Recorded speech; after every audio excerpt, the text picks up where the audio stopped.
Dipercayai tulang tersebut telah dibakar dengan suhu yang sangat-sangat tinggi, sekurang-kurangnya 800 darjah Celsius.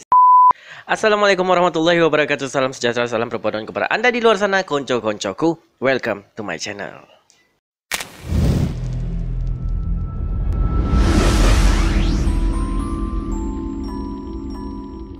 Terima kasih kerana klik video ini untuk mengetahui konten yang saya keluarkan. Bagi siapa yang belum subscribe, please subscribe dan on your notification, okay? So, pada hari ini saya ingin kongsikan bersama korang semua satu kes yang pernah menggemparkan negara kita, yang agak sensitif juga sebenarnya, tapi tak apa untuk anda semua.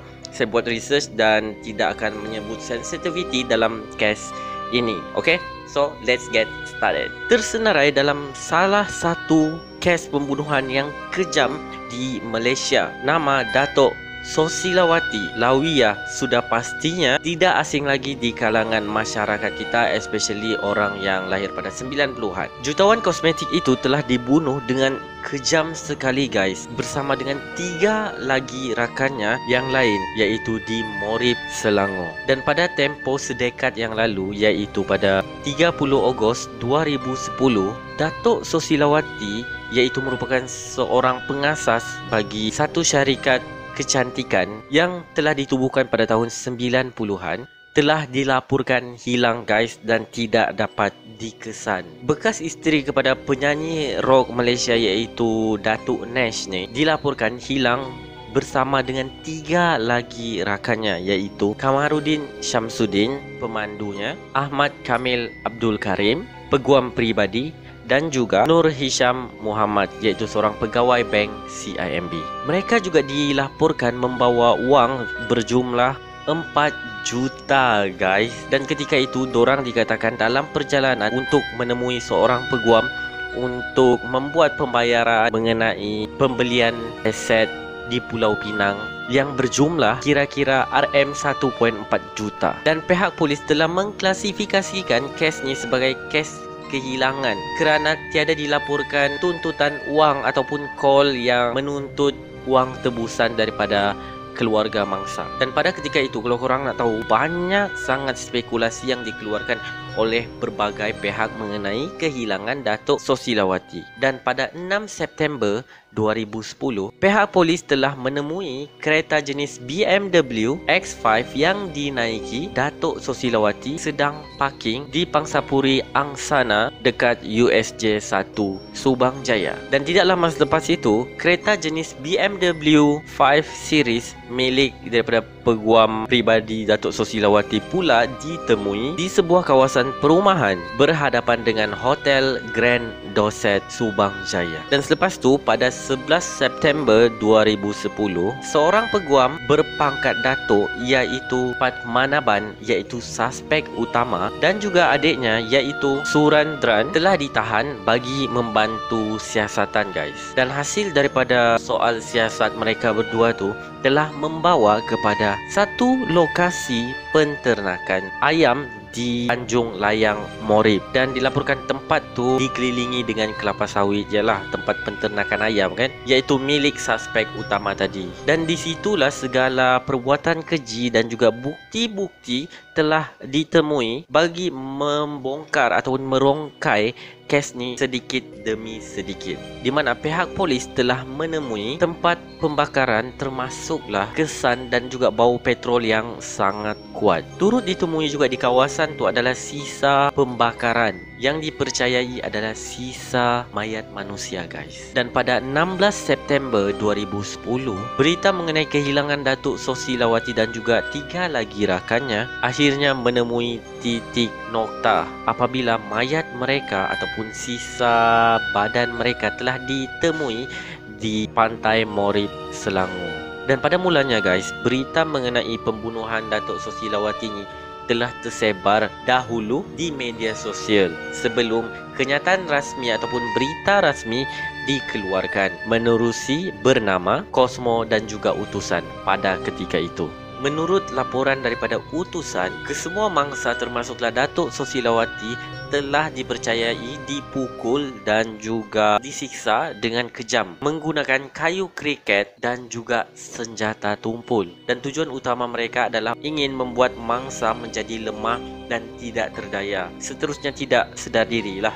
Selepas dipukul sehingga lunyai ataupun sangat teruk, mereka pun telah diikat menggunakan dawai. Seterusnya guys, tanpa sebarang rasa kesian ataupun ihsan, mereka telah ditikam bertubi-tubi guys sehingga mati. Tidak cukup dengan itu, mayat mereka kemudiannya dibakar sehinggalah menjadi abu untuk menghilangkan bukti. Dan sebelum terlupa, sebelum dibakar tu guys, penjenayah tu melumurkan badan ketiga-tiga mayat tersebut dengan menggunakan najis lembu. Kenapa? Sebab dikatakan najis lembu tu boleh mempercepatkan lagi proses pembakaran mayat tersebut. Mereka juga dibalut dengan zinc guys semasa dibakar. Dan selepas dibakar pada malam tersebut, keesokan harinya, cebisan dan juga abu mayat dikutip dan dimasukkan ke dalam guni sebelum dibuang di Sungai Pancau. Dan for your info, Sungai Pancau ni terletak di Kampung Endah, iaitu kira-kira 2 km daripada ladang suspek utama. Pada masa yang sama juga guys, suspek dikatakan telah membuang semua bukti-bukti seperti senjata yang digunakan untuk membunuh mangsa ke dalam sungai yang sama, iaitu Sungai Pancau. Khidmat pasukan polis penyelam marin telah digunakan bagi mencari bukti-bukti bagi siasatan kes Datuk Sosilawati dan juga 3 lagi rakannya. Dan di sini saya selitkan antara bukti-bukti yang ditemui daripada pihak polis marin di dalam sungai tersebut. Di Sungai Pancau, Kampung Kancung Laut, cebisan tisu anggota tubuh mangsa guys, termasuklah rambut selain daripada tulang hangus yang dipercayai milik mangsa. Tinggalan abu juga ditemui yang dipercayai adalah milik mangsa. 3 utas jam tangan yang berjenama Rolex, Longinus dan juga Seiko. 6 keping zinc juga ditemui yang dipercayai bahan untuk membalut mangsa ketika dibakar. Selain itu, pisau yang berukuran 30 cm panjang juga ditemui. 2 telefon bimbit jenis BlackBerry, sebatang besi kayu yang mempunyai kesan yang terbakar, kunci BMW X5 dan paling penting sekali adalah jam tangan milik Datuk Sosilawati yang telah diambil oleh salah seorang penjenayah tu guys, yang dikatakan ingin menjadi kenang-kenangan selepas membunuh dan juga membakar mangsa. Dipercayai motif utama dalam kesnya adalah masalah perniagaan yang membabitkan masalah kewangan. Juga dikatakan sebelum kehilangan Datuk Sosilawati ni, terdapat beberapa transaksi wang yang berlaku di antara Datuk Sosilawati dan juga akaun bank suspek utama. Bagaimanapun, polis tidak mendedahkan seorang lagi suspek ataupun dalang di sebalik kes bunuh Datuk Sosilawati ni. So kita hormati yang itu, kita just fokus apa yang telah dilaporkan. Akhirnya pada 13 Oktober 2010, Padmanaban iaitu bekas peguam, Tilayalagan pekerja ladang, Katavarayan juga pekerja ladang dan juga Matan pekerja ladang telah dihadapkan ke mahkamah Magistrate Teluk Datuk Banting atas pertuduhan membunuh Datuk Sosilawati guys. Tidak lupa juga 3 lagi rakannya iaitu Nur Hisham, Ahmad Kamil dan juga Kamarudin. Perbicaraan kes ni guys bermula pada 4 Julai tahun 2011 di Mahkamah Tinggi Shah Alam, dan pada 3 November 2011 pakar perunding forensik iaitu Dr. Nurliza Abdullah dari Jabatan Perubatan Forensik Hospital Kuala Lumpur HKL tampil memberikan keterangan di mana beliau mengesahkan iaitu 2030 spesimen daripada 2040 spesimen yang ditemui di lokasi pembunuhan berkemungkinan besar adalah milik tulang manusia guys. Menurut Dr. Nurliza juga, daripada siasatan mereka mengenai tulang tersebut, dipercayai tulang tersebut telah dibakar dengan suhu yang sangat-sangat tinggi sekurang-kurangnya 800 darjah Celsius ke atas, okey. Dan pada 10 November 2011, Dr. Nur Hayati yang bertugas di Jabatan Forensik HKL mengesahkan bahawa 7 daripada 10 sampel gigi yang ditemui di lokasi kejadian adalah milik manusia. Dan pada tahun seterusnya, iaitu 31 Januari 2012, pengarah bahagian forensik Jabatan Kimia iaitu Lim Kong Boon telah tampil untuk melaporkan bahawa kesan darah daripada kayu kriket itu adalah sama DNA-nya dengan DNA Nur Hisham, iaitu kawan Datuk Sosilawati, juga mangsa dalam kes ini. Juga dia menyatakan kesan darah di zinc yang mereka jumpai adalah sepadan dengan DNA Kamarudin dan juga Ahmad Kamil. Selepas pendakwaan berjaya, hakim memerintahkan 4 suspek tadi untuk membela diri atas tuduhan pembunuhan Datuk Sosilawati, Nur Hisham, Ahmad Kamil dan juga Kamarudin. Dan pada 23 Mei, hakim telah menjatuhkan hukuman gantung sampai mati ke atas 4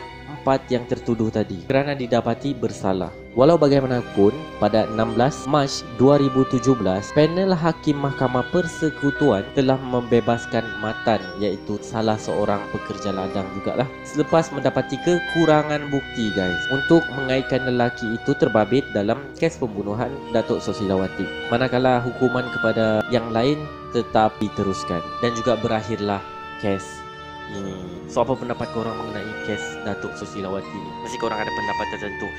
Dan juga kalau korang ada kes-kes ataupun apa-apa cadangan yang ingin saya siarkan, jangan malu dan segan, just komen di bawah ataupun direct DM Instagram ataupun juga Facebook yang linknya saya letak di bahagian description. Okay, so sehingga berjumpa lagi, jangan lupa like, comment, share dan subscribe my channel untuk mengembangkan lagi channel ni. See you on next video. Jaga diri, jaga akhlak. Assalamualaikum. Hantar memang.